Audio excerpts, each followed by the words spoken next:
Okay, let's get started. Welcome to Lecture 8. We're going to pick up where we left off last time, but just a couple of quick announcements before we start. So you might notice that the homework that was released, the homework that is due this current Friday, has a lot of practice problems on it. These are not required to be done. These are not necessarily, these are not going to be graded at all. But we got a lot of requests from students for practice problems for the exams. And these are great ways to, start working out extra problems in case you want to start preparing for midterm 1. So if you feel like you have any questions or if you want to, discuss these, please come to us in office hours and, work these out together as well. We'll try and do the same thing and have an extra practice problem or two on the next homework as well. This way you can, have a chance to practice things. So on the homework this week, we have a couple of different problems, for those of you who've looked at it. There's one problem that really builds on what we did in lecture last time and talks about traffic flows between different cities. So that's a problem that, for those of you who are interested potentially in, traffic applications and want to really understand how linear algebra, and in particular null spaces, can be useful in understanding traffic flows, that's a good problem to look at. The other problem that we included on this week's homework was a step-by-step how-to on doing proofs. So there's a proof related to a pumps question that talks about the total amount of water or energy in a system. We talked about this a little bit in the last lecture, right? And what you're being asked to show in that homework problem is, well, under what kind of pumps can you actually have the total amount of water or total amount of energy in the system be conserved, and what happens in this case. And the way the question is broken out is to say that, okay, let's say you're given a theorem statement, and you're, doing this on an exam, you don't necessarily have anyone to discuss with, you can't really go to office hours. The different subparts are basically things that I would encourage you to try when you are doing the homework. So the question looks long. It's a page of, subparts, but really each subpart is just a step-by-step, given the style of, proofs that we've been doing in the class, a step-by-step on how to do these kinds of proofs. Are there any questions about any of this? Okay, great. In addition to that, tonight I'm going to be hosting a special session on how to tackle proofs and application-based problems. So I've been hearing from people that the homework in 16A is quite different from some of the other homework that you've dealt with before. And one of the goals of 16A is to really try and contextualize the kind of linear algebra that we are doing and understand where and how these things are applied. And as a result, we have problems on the homework that are interleaving some of the linear algebraic concepts with more real-world problems. And sometimes these kinds of problems require an extra cognitive jump on your part, right? Because you have to read through the problem, figure out what is important, what isn't important, figure out how to formulate. And this question of how to model a problem, how to go from the English to the mathematics, is one of the learning goals of this class. So this is something that when you're working in the industry or, when you're doing research, problems will not come as a clear, solve this equation. Often you will have to say, well, here's some kind of real-world problem. Let me figure out a model to understand this. And this is what I end up doing a lot of times in my own research. And so these problems are modeling that, and going from the words to a mathematical equation sometimes takes some work. And so I'm going to be talking about specifically how to do this, as well as specifically how to work out proof-style problems today at 6 p.m. So for those of you who are interested, please look at the Piazza post, and hope to see you there. It's completely optional, not required. Nothing that I will be covering will not be available to everyone else. So it's not at all in any way required. If you can't make it, you won't be missing out on anything. Okay, any questions about any of this? Yes? Will the online lecture be It will not be webcasted, no. Yeah.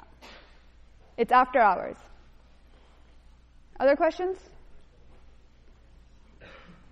Yeah, we'll try to take notes and post them, but we'll see. Actually, if someone comes to the lecture tonight and writes up nice notes that can be shared with everyone on Piazza, I'll be happy to offer this person extra credit.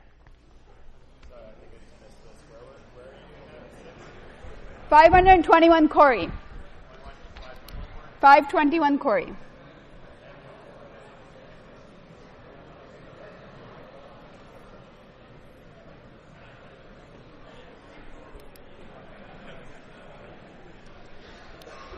Maybe the whole class will be there now. Okay. Other questions? No? Okay, let's get started. We have a lot of material to cover today. So last time,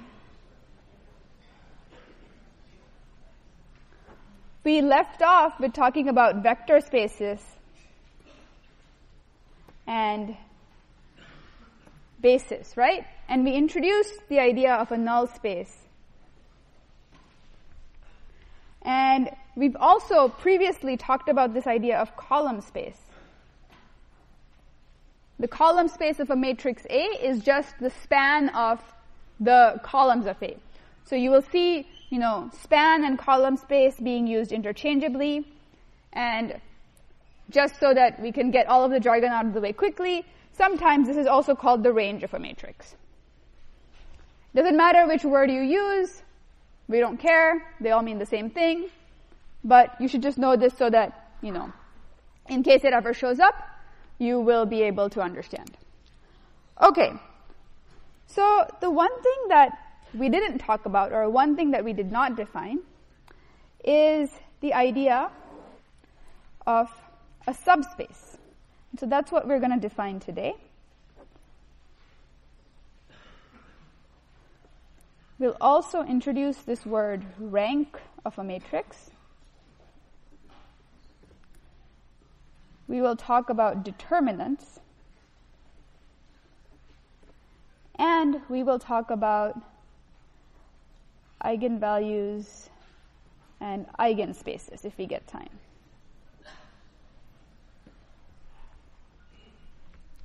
So what is a subspace?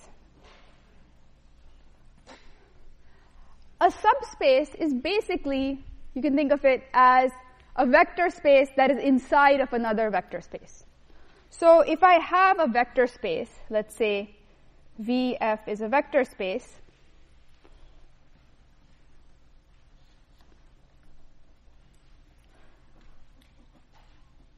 WF is a subspace if W is a subset of V and WF is also a vector space.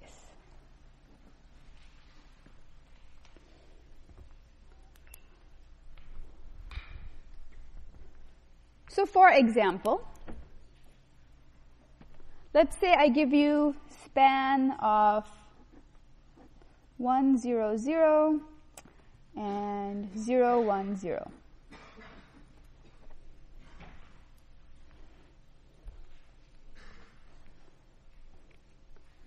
First, is this a vector space? How would you decide if this is a vector space? We have a list of requirements, right? For something to be a vector space.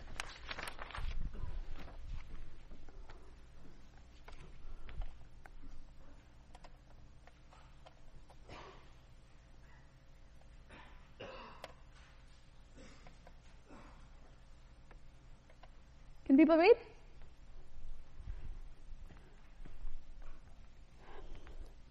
Sometimes you might see people talk about vector spaces and they'll only say that what you have to verify is closure under vector addition and closure under scalar multiplication. We talked about the fact that there's multiple things you have to verify, right? In this class, we will be introducing you to simpler vector spaces that are not necessarily the most complex format. But in general, you have to make sure that you can verify every single one of these properties. Otherwise, there are weird counterexamples that you can come up with that will satisfy some of these properties and not others. So it's important to make sure when you're deciding whether or not something is a vector space that you actually look at every single one of these. One of the things that you can do quickly, though, to check if something is a subspace is check whether or not it includes the zero vector. The zero vector is something that always has to be included in a vector space, and if something is a subspace, it also has to include that. So let's quickly check this. Does this include the zero vector? Right? And if we were to draw a picture of it, let's say, what does this look like? These vectors are three-dimensional. They have three entries. Let me call this the x-axis, the y-axis, and the z-axis.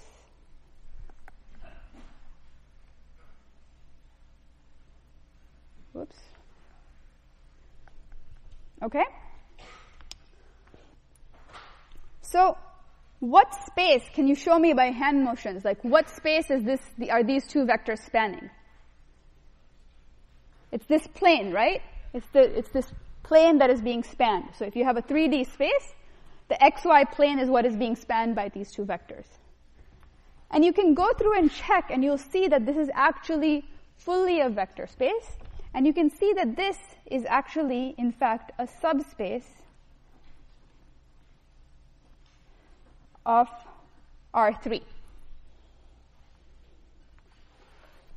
Okay? What if I now ask you, is R2 a subspace of R3?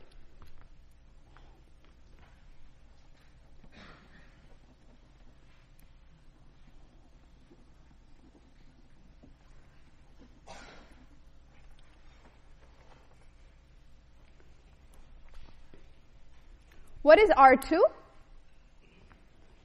It's vectors of length 2, right? With two elements. Two real numbers gives you R2. What is R3? Three elements. What does R2 look like? It looks like a plane, right? So it looks very much like this span.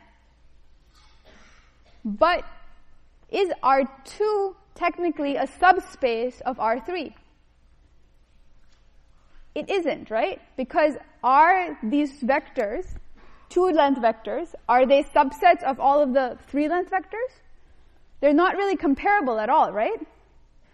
So R2 kind of is isomorphic to a subspace of R3. R2 is like this span in some ways, but it's not actually a subspace of R3. Does anyone have any questions about this? This is a little bit of a subtle point. That's why I wanted to bring it up. Everyone with me? Yeah?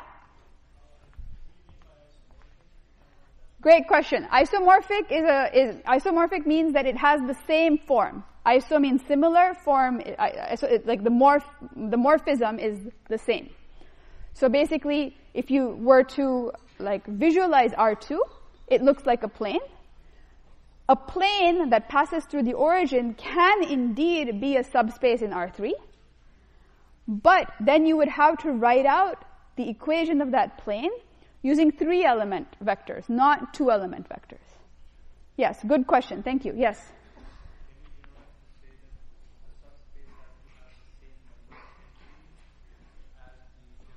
Can you generalize to say that the subspace, the vectors in the subspace have to have the same number of entries, have to basically have the same dimension as the vectors in the actual vector space? And the answer is yes. Because all of the vectors in your set W have to also be members in the set V. Right? So if your W has just vectors of length 2 and V has just vectors of length 3, they cannot be contained in each other. Yeah? Yeah? Is a vector space a subspace of itself?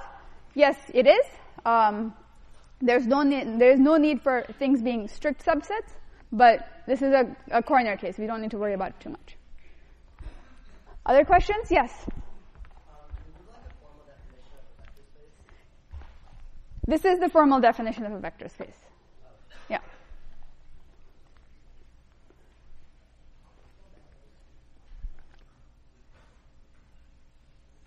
Yeah, this is all on the website under Note 7.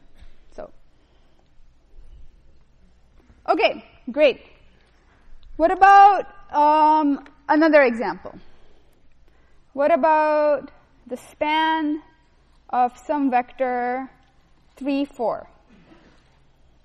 Is this a subspace of, let's say, R2?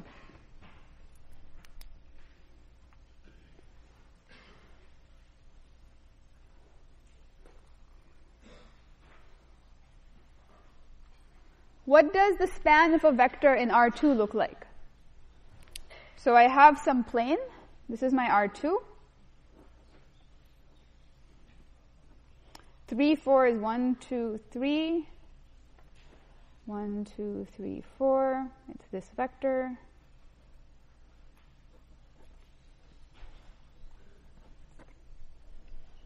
Right? What is the span of this? Is this entire line, right? What's the first thing you want to check? Does it contain the zero vector? Yes, right? So we know that this additive inverse is actually going to exist. If you add two vectors along this line, does it say on the line? Yep. Does minus v belong to it? If I have any vector v, do I have minus v? Right? So is this a subspace? Yep. What about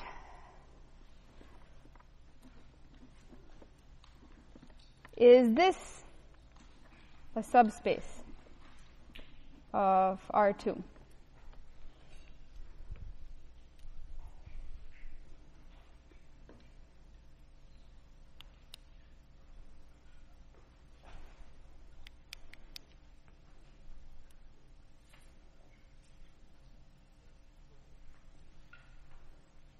Yes or no? Maybe, maybe not. Seems like a trick question. Yes, trick question. Yes, it is a subspace. Why is it a subspace? Because let's check, right? There's only one vector. So no matter how many times you add that vector, the associative property holds, the commutative property holds. The zero element is part of this set. You know, the inverse of 0 is itself. You know, additive vector addition holds. No matter what scalar you multiply it by, you still get the 0 vector. So every single one of these properties actually holds. So this is the one case where you can have a single element and have it be a vector space. Yeah?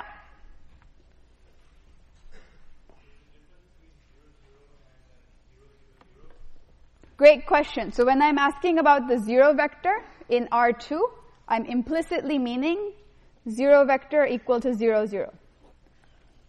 If I was to ask you, is the 0 vector a subspace of R3, I would have meant 0, 0, 0. Good question. Yes? Yes, there is a reason I didn't include the word span for this. Because here, span means that I can take any scalar multiple. But what is any scalar multiple of 0? It's still 0, right? So here, typically when I say span, I do mean any number of linear combinations. Yes, question?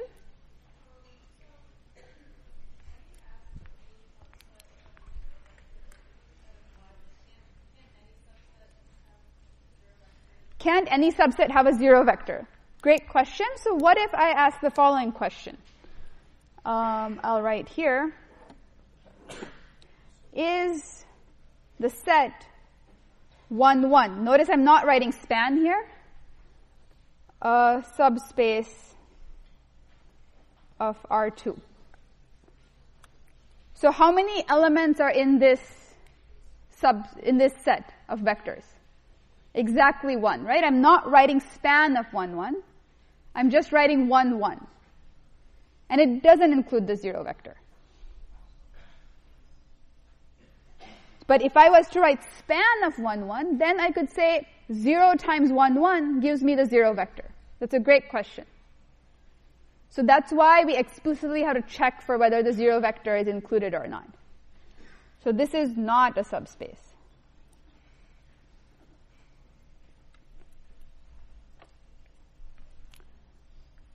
We're not going to be quizzing you in like technical details about like complicated questions on whether something is or is not a subspace. The like goal of these types of questions is not going to be to ask you some kind of trip you up questions. But this is just terminology that you need to know to be able to move forward in this. Like these people will just end up using this kind of terminology. Yes.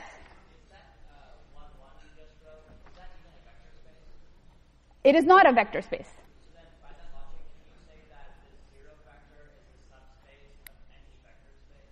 The 0 vector with the appropriate number of elements is a subspace of any vector space, yes. Yes?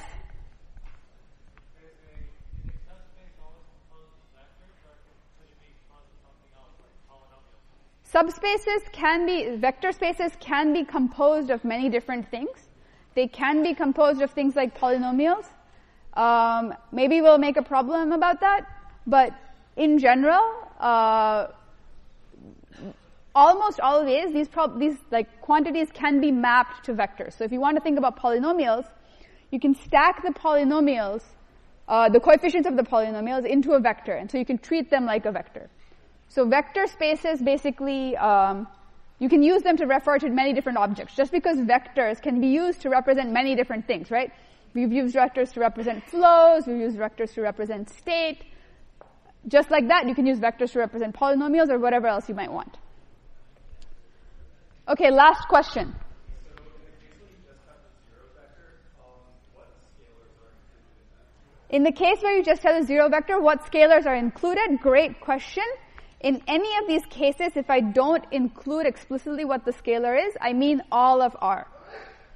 All of the real numbers. And in this class, we will not be ever talking about a vector space where the associated field is not the real numbers. When you go to CS70, you will see a slight generalization where you will start to do mod math, and then you might see this replaced by something that is not the real numbers. But in this class, it will always be the real numbers. Okay, great. All very good questions.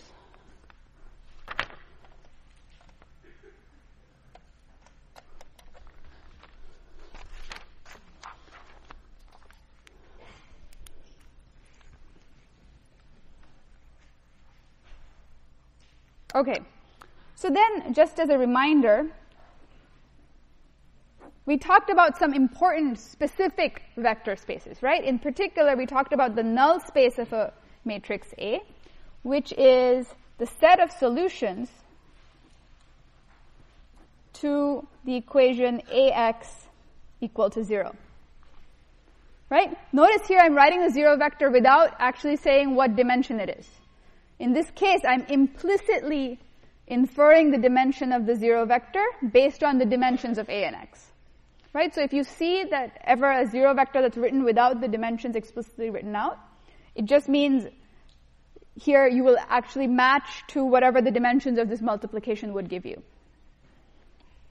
Okay. And then there's the column space of A.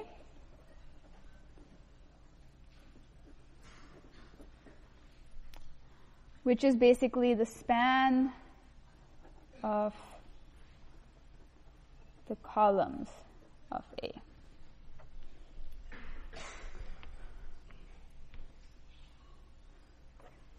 So we saw last time, we did some calculations on the dimension of the null space, right?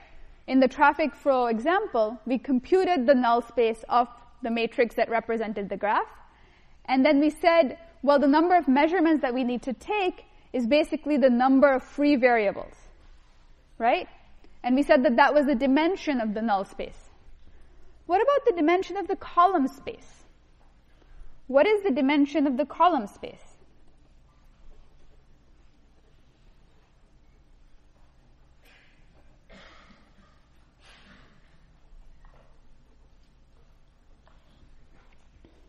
So let's think of an example, right? Whenever you're asked a general question like this, be it a proof or something that you don't really know how to handle, how do you tackle it?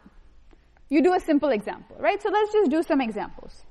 So, for example, if I put A equal to 1, 2, 3, 4, some matrix.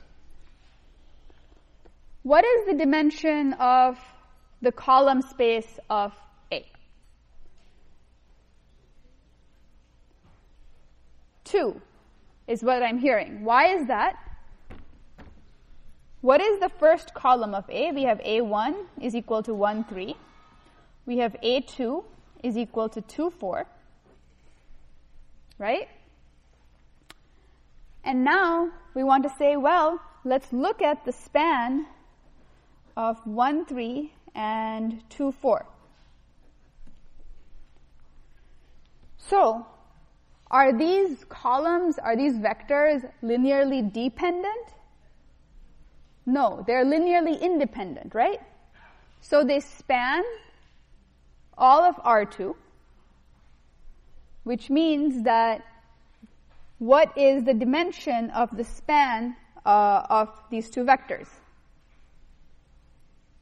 2, right? Because the dimension of R2 is 2. How did we define dimension? We defined dimension as the number of elements in the set of basis vectors, right? So let's remind ourselves what the basis is. Or the number of elements in the basis is equal to the dimension. And what is the basis? The basis is a set of vectors that 1 spans your vector space, and 2, all these vectors are linearly independent. Right? So you need to make sure that no 2 vectors in your basis set can be expressed as linear combinations of each other. And I think in the previous discussion or yesterday, you did some examples of figuring out what was a basis and what wasn't a basis, right? Everyone remember those? So here, what would be a basis for R2? 1, 3, 2, 4 is a perfectly valid basis. Another basis might be 1, 0, 0, 1. Also a perfectly valid basis. 1, 0, 0, 2 would also be a perfectly valid basis. Basically, any 2 linearly independent vectors will form a basis. So in this case, we see that the dimension of the column space of A is exactly 2. What if instead my A was equal to 1, 2, and then 2, 4? What is the dimension of the column space of A? 1, right? Does this span all of R2? Nope. Because basically these are the same vector, right? The 2 columns are linearly dependent. And so the column space has dimension 2. Oh, sorry. Dimension 1. What about if I had A equal to 1, 2, 2, 4, and 3, 4? What is the dimension of the column space of this A? 2, right? So here the column space has dimension 2.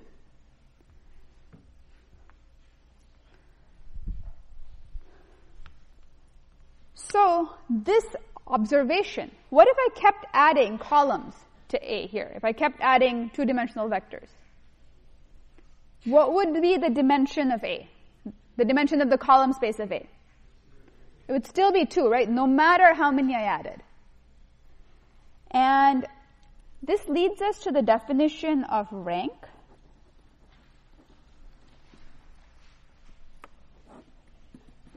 Rank of a matrix. This is equal to the number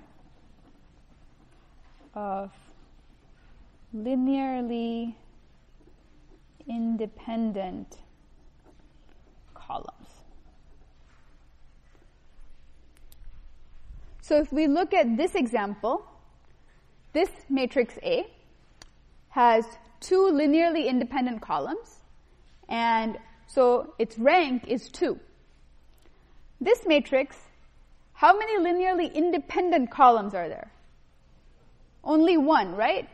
If I pick one element, if I pick one of these, then the other column becomes linearly dependent. So the maximum number of linearly independent columns I can pick is basically just 1. So this is 1. What about here? I can pick the first column and the last column, right? So here I have 2 linearly independent columns. In this class, we're not going to rely heavily on the concept of rank. The concept of rank is something that will come up a lot more when you take classes like 16B and 127 and 189. Here, I just want to introduce this because sometimes people will use the terminology a matrix is full rank. All that jargon means is that your matrix is going to be invertible if it's a square matrix. Because, what does it mean? If you have full rank, it's saying that all of the columns of the matrix are linearly independent, and we know that linearly independent columns means that your matrix is invertible. So this is a piece of jargon that is sometimes used, and that's the only reason I want to introduce this terminology. Yes, question?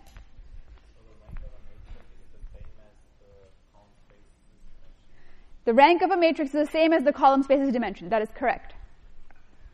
Yes, back. How is a rank different than basis? That's a good question. So the rank is defined for a matrix. The basis is defined for a vector space. So they're connected in that the dimension of the column space is the number of elements of the basis of that column space. But they're subtly different. Yes? Can a vector space be linearly dependent? Vector spaces are collections of vectors, right? So for a subset of vectors in a vector space to be linearly dependent, that is of course possible. For example, 1, 1 is an element in R2, and 2, 2 is also an element in R2, and these are linearly dependent vectors. But you wouldn't ever say that a vector space is linearly dependent. Linear dependence is a property of a finite number of vectors. Yes?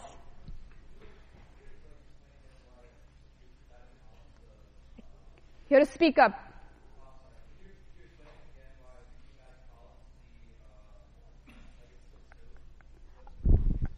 Sure. The question was, if I keep adding columns here, why is the dimension of the column space still 2? So let's consider this matrix. A is equal to 1, 2, 3, 4, 8, 9, 121, 13, and something. Okay, great. Lots of big matrix. When I take linear combinations of the columns of A, what is the dimension of the vector that I'm going to get out? When I take A times X, what is the dimension of the vector of the corresponding B?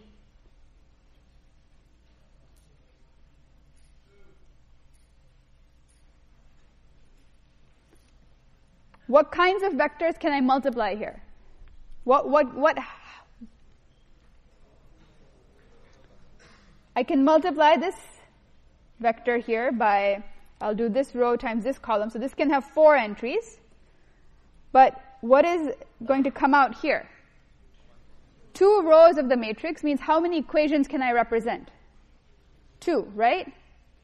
So when I do A times X, whatever B comes out is going to be a 2 by 1 vector, no matter what. Right? So what is this B? This B is a linear combination of all of these columns. So no matter what linear combination I take of the columns, it's always going to be 2-dimensional. Is that part clear? Okay. Now, because any two-dimensional vector is in R2, and you know that basically just two of these vectors is sufficient to span R2, the maximum number of linearly independent columns that you're going to find is going to be always 2. Of course, you could rig an example where you just have 1, 2, 1, 2, 1, 2, 1, 2, 1, 2, 1, 2, 1, 2 forever. What would be the dimension of the column space of that matrix?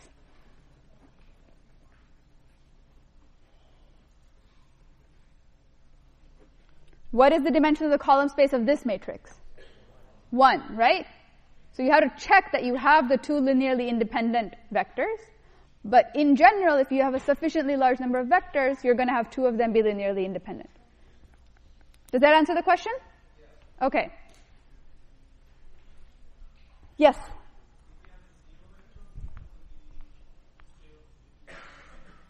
If I have a 0 vector, would I...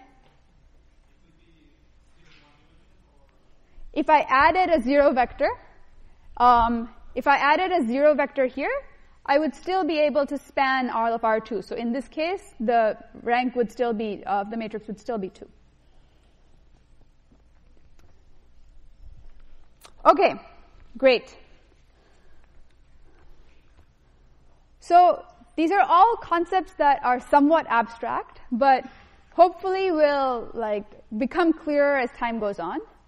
Why do we care about vector spaces and bases and column spaces and all of these things, right? This is a question that I often get from a lot of students. And I think one good example of where this really comes up, for those of you in particular who are interested in robotics and AI, is thinking about control of robotic devices. So, for example, you had a problem on the homework that talks about a quadcopter that's flying around, right? And when you're commanding a quadcopter, let's say to go somewhere, you're always telling the quadcopter to go somewhere in what we call Earth coordinates. So your quadcopter, let's say, starts here on this dock cam, and you want it to fly to the exit sign at that door, right? So you program whatever you would say here's a vector that goes from the origin, which is where you're starting, to that exit sign. And that would be the kind of control input or command that you would want to give to your quadcopter. But the quadcopter can't just take that and go, right? It has these 4 propellers. It has to decide, well, how much force do I apply to which propeller, and how do I actually get there, right? It doesn't have a sense of where it is in the world, right? Just like when you take your cell phone, your GPS uses satellites to figure out where you are relative to other locations in the world, right? So it can only take actions in what are called its local frame of reference. So it can only say, well, I want to move, 1 foot to the left from my current position. It cannot really understand in the global frame of reference where. And so often what you end up doing is that you have a basis that represents the quadcopter's position in the Earth coordinates, and then you have a basis that represents the actions that the quadcopter is taking in its local frame of reference. So you have these two things, and you translate back and forth between them to actually be able to achieve your goal. So this is one example of something where these ideas of bases and coordinates and vector spaces actually end up playing quite an important role. So figuring out whether or not, for example, your quadcopter can actually reach somewhere is a problem that builds on the span of the possible directions that your quadcopter can move in. And if you think about the Segway problem that's on the homework for this week, that's not about a quadcopter, obviously it's about a Segway, but it's exactly talking about the same robotic principles that can be used for controlling much more complex things. So these ideas are all connected up, and hopefully as you do the homework and things go and you keep going on in the class, these things will become clearer. Yes, question?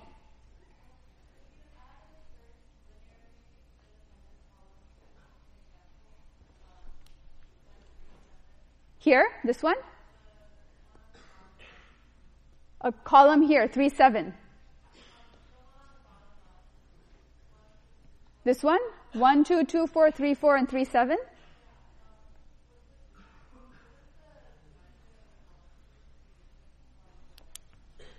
So you're saying let's add 3, 7 here. The dimension of the column space would still be 2, because you would still have at most 2 linearly independent vectors. So you could pick, for example, this and this as a linearly independent pair, but then the third one you can get as a linear combination of these two. So no matter how many you added, you would still never be able to go beyond 2.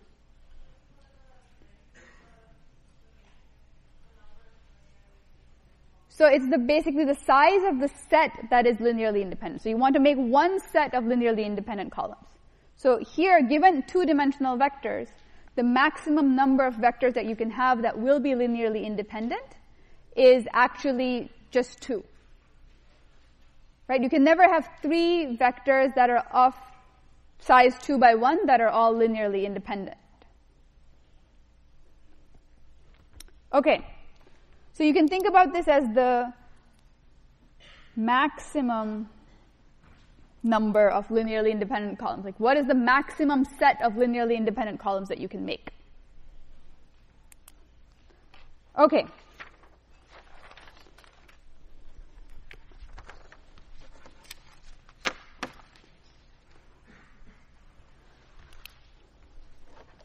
So we've talked about the invertibility of a matrix, and we've seen a bunch of different, conditions for a matrix being invertible, right? We've seen basically that it's very deeply connected to the linear independence and dependence of the columns. So a matrix A is invertible. We now know if and only if A has linearly independent columns. This is sometimes referred to as the matrix is full rank. You can also say that this is the same as AX equal to B has a unique solution. You can also say this as the null space of A is trivial. It's just a 0 vector. And now I'm going to introduce another way of understanding this. It says that the determinant of A is not equal to 0. And we haven't yet defined what this determinant means. And remember, we've proven only some directions of these. We've proven all of the rightward going arrows. We've proved all of the leftward going arrows. You will prove when you get to 16b. So what is this idea of a determinant? How do we decide when a matrix is invertible and when it isn't? We know that this has something to do with the linear dependence and independence of the columns, right? So to do this, some of your TAs helped me make a very nice demo that I wanted to show you. Let's see how this works. Okay. So you don't need to read the code.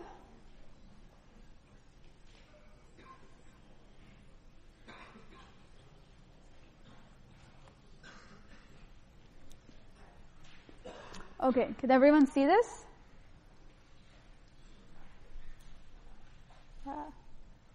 Oh dear. Frozen computer.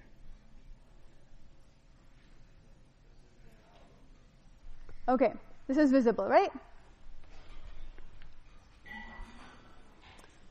So what we're doing here is we're plotting a set of vectors. So I have the vector 1, 0 and 0, 1. 1, 0, 0, 1, right? The blue vector is the first column, the red vector is the second column. Are these vectors linearly dependent? Nope. Great. Here's another pair of vectors, 1 and 0.2 and 0.3 and, sorry, this should be 1.3 and 1.2. But you have these two vectors. This one and this one. So this should be 0.2, 1, and this should be 0.3, or 1, 0.3. The label is a bit off, I'm sorry. Are these linearly dependent, independent? Linearly dependent, right? Or linearly independent. Okay. What about these two vectors? Ignore the labels. Linearly independent, right? What about these two?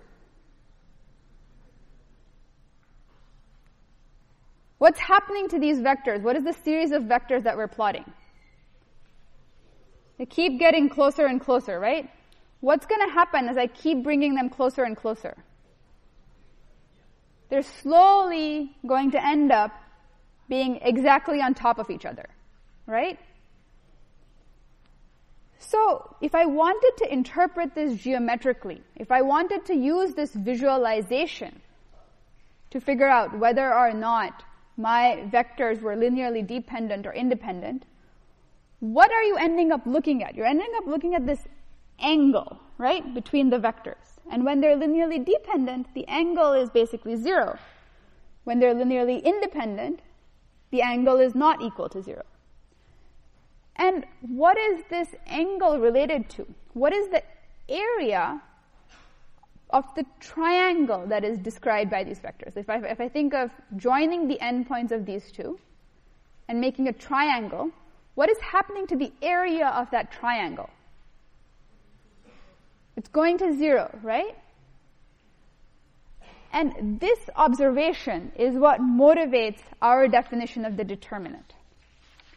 So we are going to actually think about not the area of this exact triangle, but the area of the parallelogram that is defined by these vectors.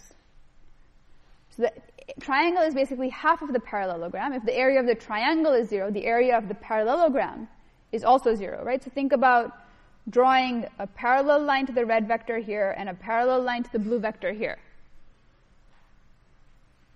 And as these vectors keep coming closer and closer together, what is that area of that parallelogram going to be? 0. So this is what we want to use to, can I go back to the document camera, please?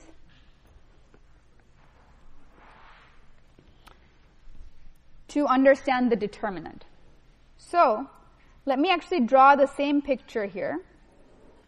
So let's say I have a matrix A, and this is A, B, C, D.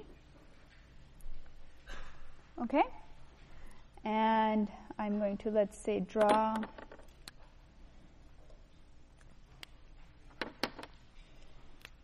my vector A. And so this is A, this is C, and then let's kind of draw this other vector B. And now this x-coordinate here is B, this is D.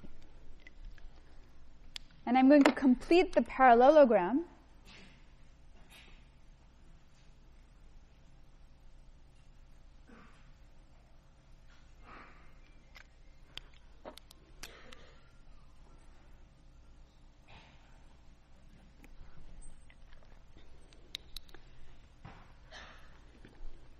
So I want to figure out a way to compute the area of this parallelogram. So we want to basically be able to do this. And what are we given? We're given that we have these two vectors. This is our first vector, and this is our second vector. There's lots of ways to do it, but we want to be able to find a way of doing it that only uses the A, C, B, and D numbers. Right? If we could, we could use trigonometry and basically, compute these angles in terms of, for example, a other constructions we could do, right? But we don't want to go down that route because we don't have any other information. All we're told is what these two vectors are, and we want to figure out what is the area of this parallelogram.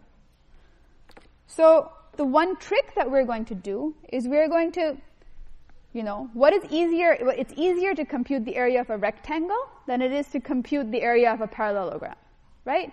For a parallelogram, you basically have to now divide it into two triangles and compute the areas of the two triangles. So you have to draw a perpendicular here, then do like the base times the height formula. We don't want to do that. So what I'm going to do is I'm actually going to complete this rectangle.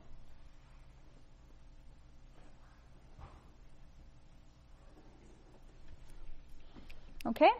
And then I'm going to complete this and complete this. So here, this point is at B. So what is this length here? This length here is B, right? And this length here is D, so what is this length here? This length is also D, right? This length we know is exactly C.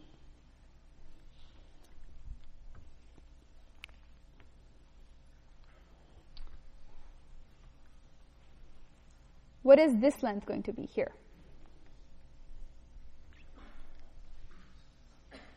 This length is going to be exactly C, right, as well.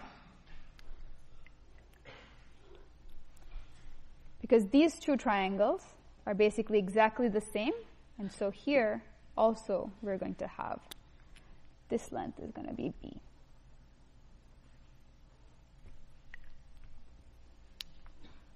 Everyone take a minute to convince yourself that the lengths that I just wrote out are actually correct. Like, take a minute, talk to each other, make sure that you follow how that happened. Yeah?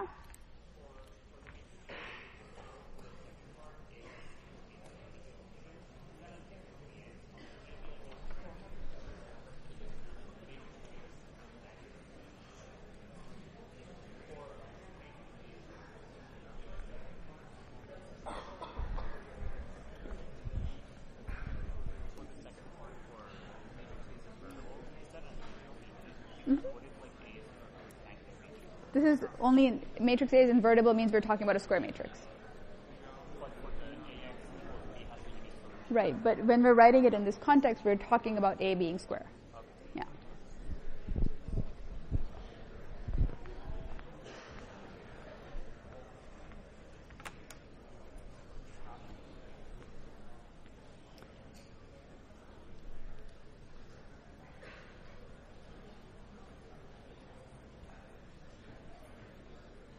Okay, so where are we so far? What is the total length here? Is everyone with me on how we did this? Right? Basically, you're saying that this triangle is the same as this triangle. This triangle is the same as this triangle. These two sides are equal. Therefore, these two rectangles are also equal. Right? So you have a BC rectangle, you have a BC rectangle. Here this length is A, this length is C. Therefore, here this length is A, this length is C. Right? Everyone with me? Okay. So, let's now try, what are things that we know how to compute the areas of? Can we compute the area of this big rectangle? What are the sides of this? What is this length? A plus B.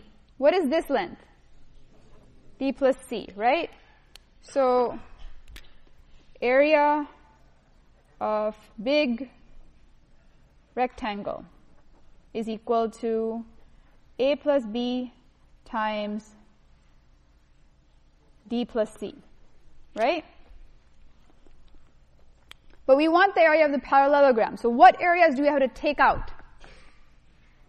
We have to remove some areas, right? So what about the area of these squares? Or these rectangles, sorry.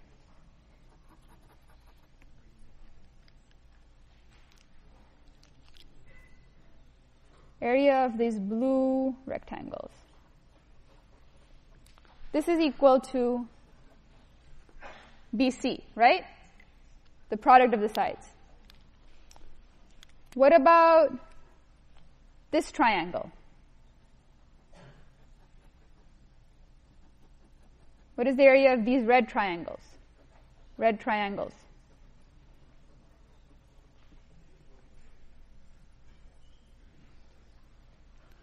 It's a right-angled triangle. So I have half times the base times the height, right? And how many are there? So I have half times A times C plus half times A times C, because there's two red triangles, right? Yeah? Yep, there should be two of these. There's two blue rectangles, there's two BCs, there's two red triangles, there's two half ACs. What are we missing? These ones, right? These orange triangles. The orange triangles. What is their area? 1/2 BD plus 1/2 BD.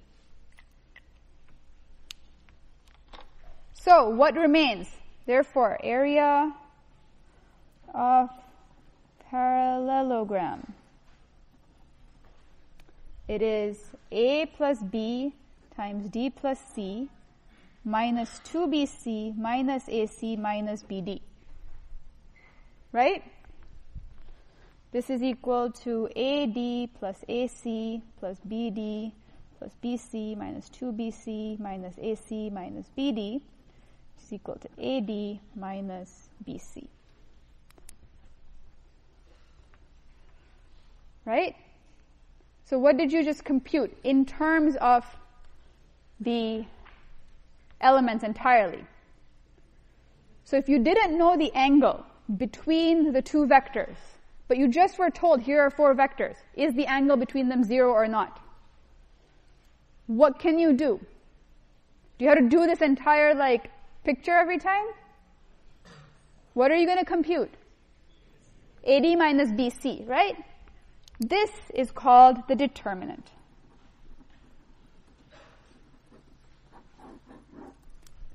If you now have a 3-dimensional space, if I, let's say, had a third vector, let's say we augmented this to be a 3 space, right? Would I look at the area of the parallelogram? I would then look at the area, I would look at the volume of the parallelepiped, right? So basically the 3-dimensional version of the parallelogram. In 4 space, I have no idea how to even visualize this. But it turns out that the exact same idea generalizes. And a way to check if a matrix has linearly dependent columns or not is to actually compute the determinant. So for those of you who might have seen, some of these ideas before, this is the justification of why the determinant actually works. And we want to now build on this to really connect it back to invertibility. So let us now really think about this matrix A, B, C, D, and say, what is its inverse?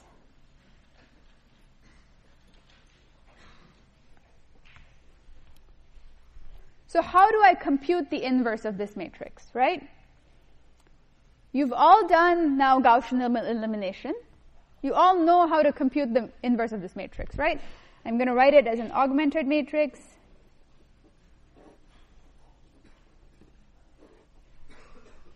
And I'm going to go through and row reduce.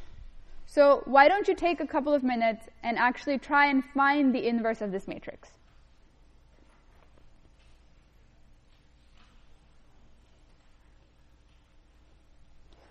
Feel free to talk to each other, make sure your work is correct.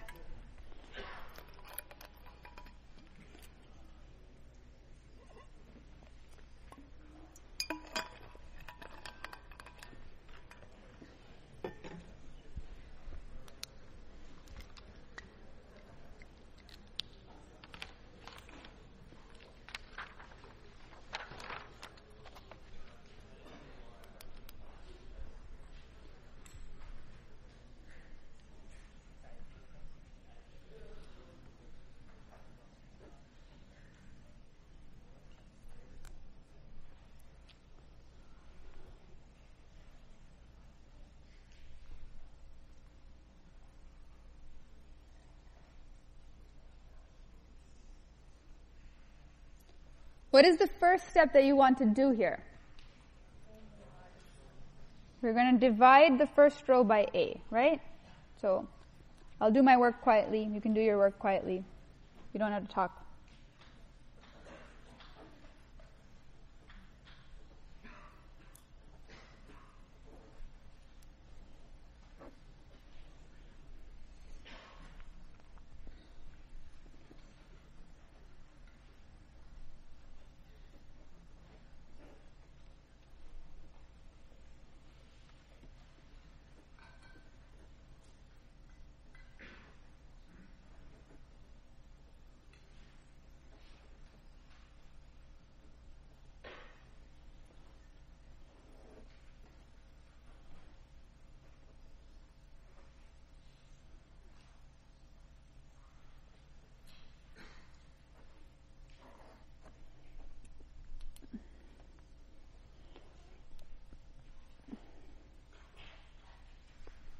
Do your steps match mine? No? Yes? What's the next step?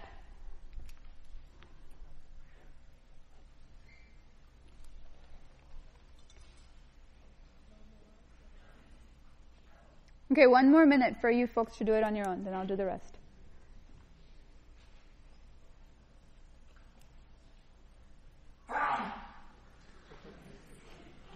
Bless you.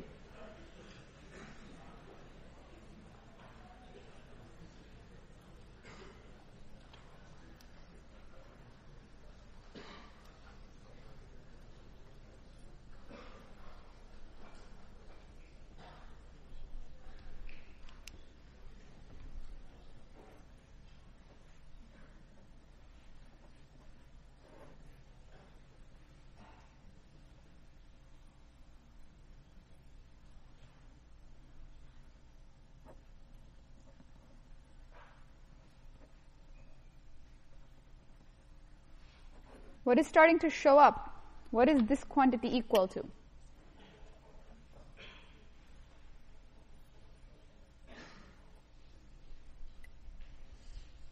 AD minus BC is starting to show up, right?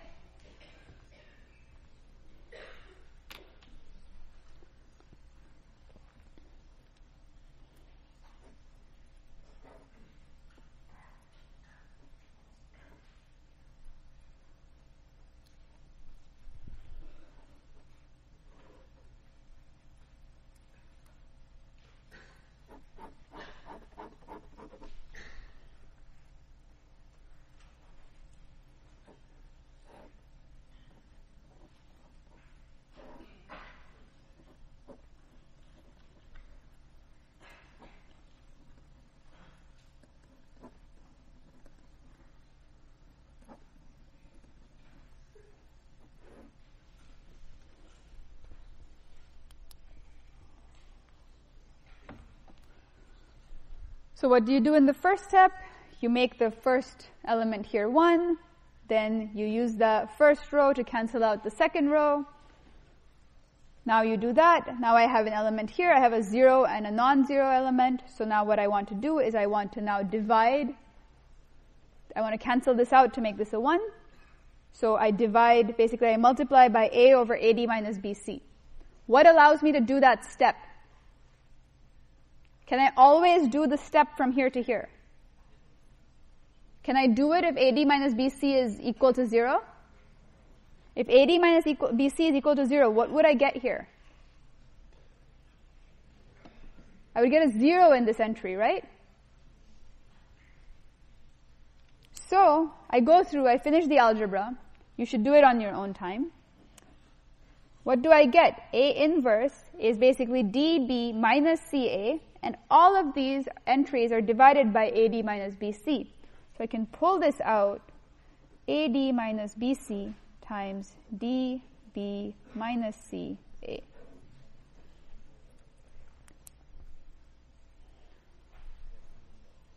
So when am I allowed to write this formula? Can I always write this formula?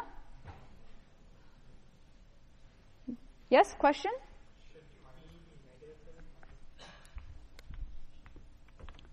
Should B be minus? Oh, did I get a sign wrong? Yes, thank you.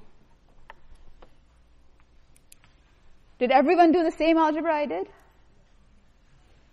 I hope not. Thank you for pointing that out. Yes, I made an algebra mistake.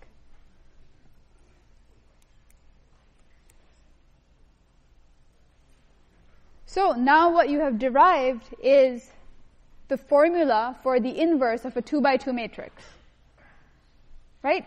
Some of you may have seen this formula around in different textbooks. Now you have proven that this is true. You have derived this. We're not just asking you to memorize a formula that came out of nowhere, but you now have both a geometric intuition for why the determinant matters and why it shows up when you're computing inverses, and furthermore, an algorithmic verification of the fact that this formula actually works. You've derived this formula. Right? Does anyone have any questions about any of this? Okay. So, is everyone clear about determinants and inverses? Yes? One of your steps for Gaussian elimination was dividing by A? Yes. Our formula still works if A equals 0. Our formula still works if A equals 0, so that is correct. You can modify this exact calculation to figure out how you would do it in the case of where A is exactly equal to 0. So this derivation that I did would not work in the case that A is equal to 0 because I divided by A. Great question. Yes?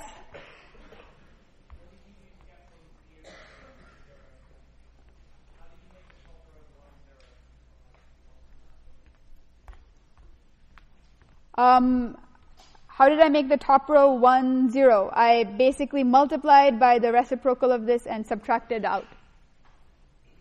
So I basically used this row to cancel out this. So I multiplied this row by B by A and then subtracted. So please go home and make sure that you can do this derivation on your own. It's algebra. It's worth doing once carefully. Okay? Make sure you do not, for example, forget a minus sign. Okay, good.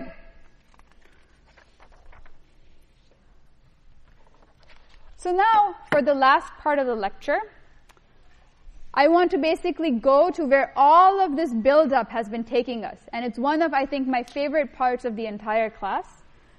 And I'm going to start with this example of what I call a tale of two websites. And we are now going to build up together the algorithm for Pagerank.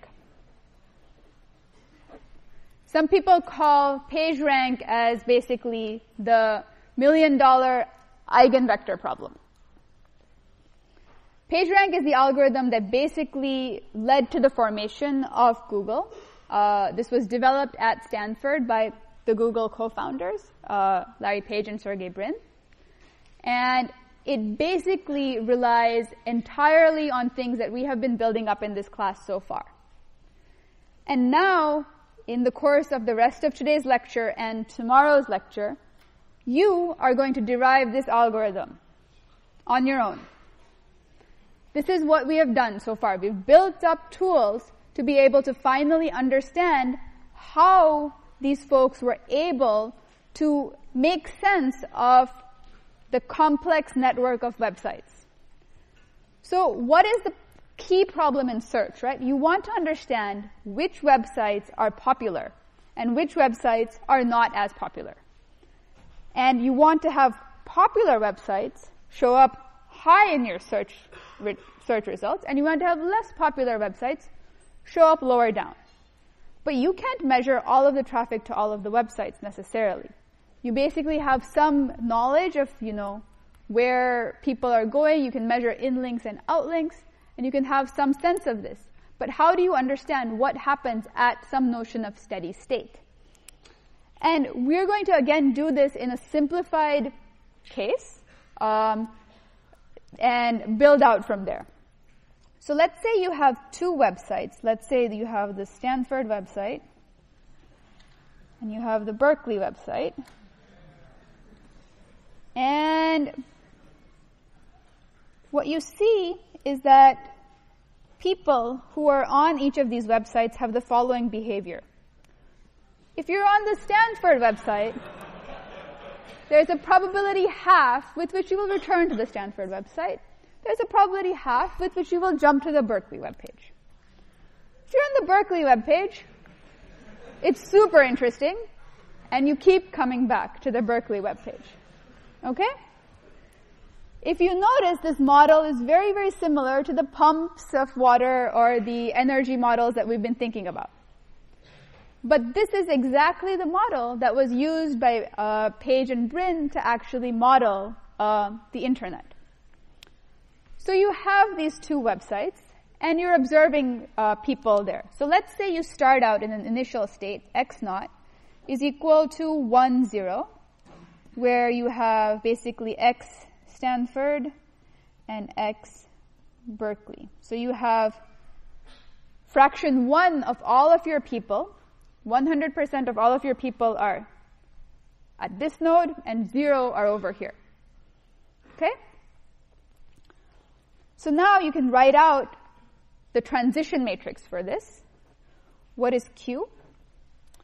Well, Stanford has half the people returning to it and half the people going out.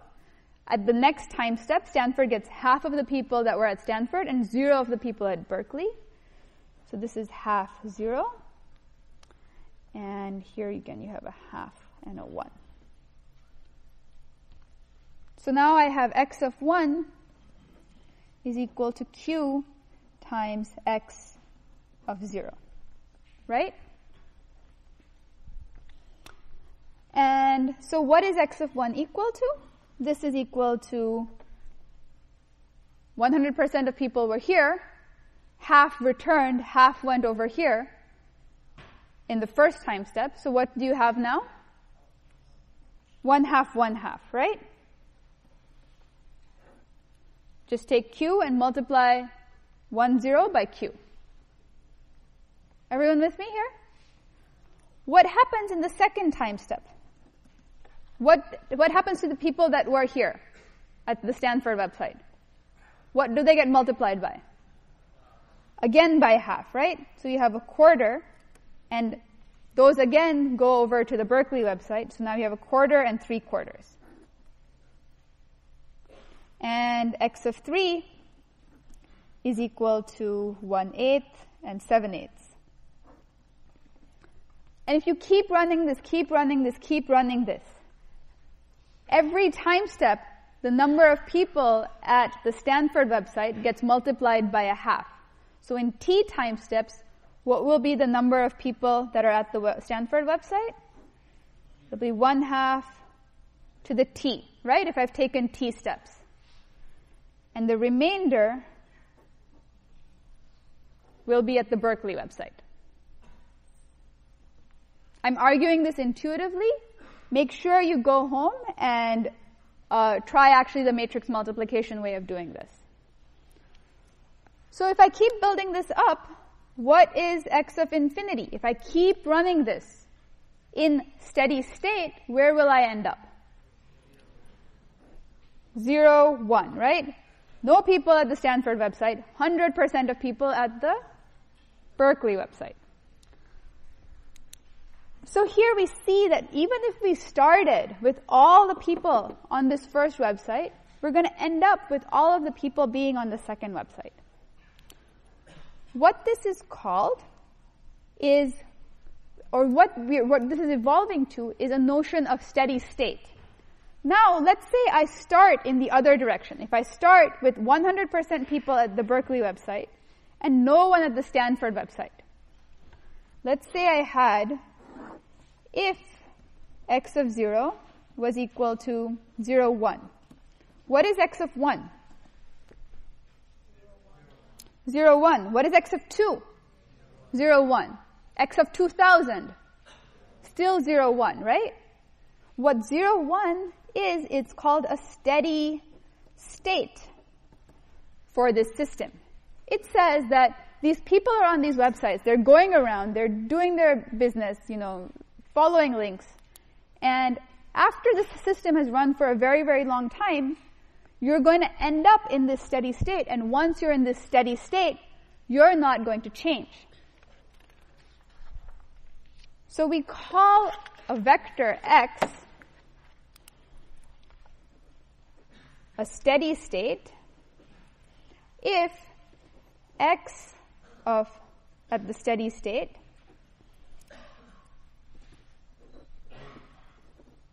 even when it is multiplied by the transition matrix remains exactly the same.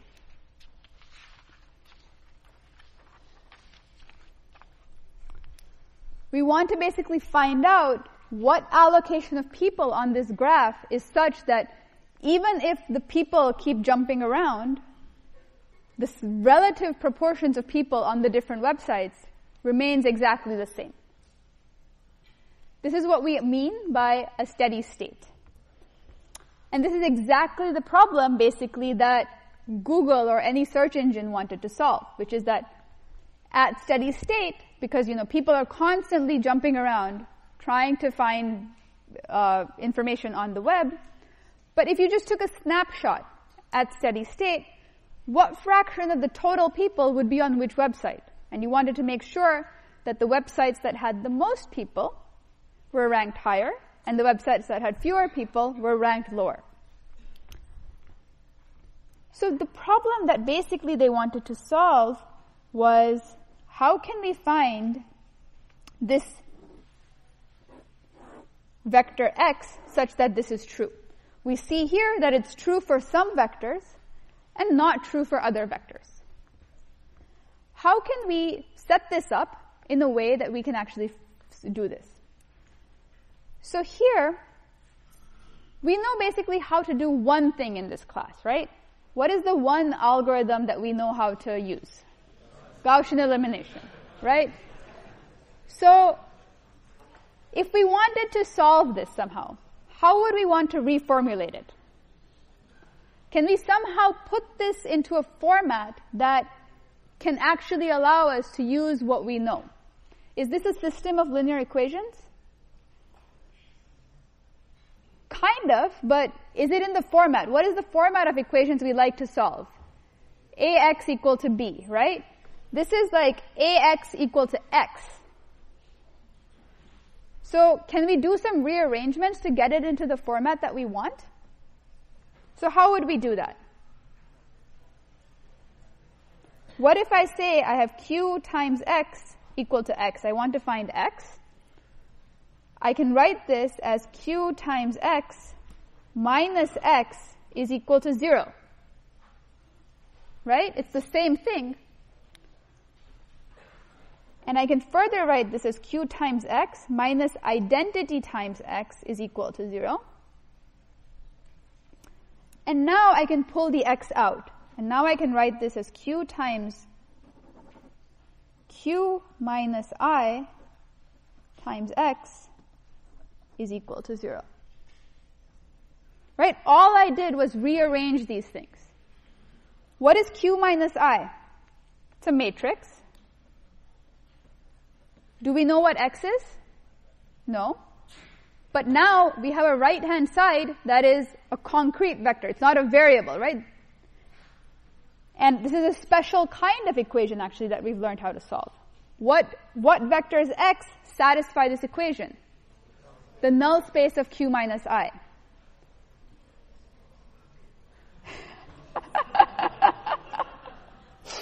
So, any vector that is of this form, x is said to belong to the null space of q minus I, and it is an eigenvector belonging to the eigenspace corresponding to eigenvalue 1. Okay. Why is the eigenvalue here 1? It's because q times x is implicitly equal to 1 times x. Think about this. We will generalize next class.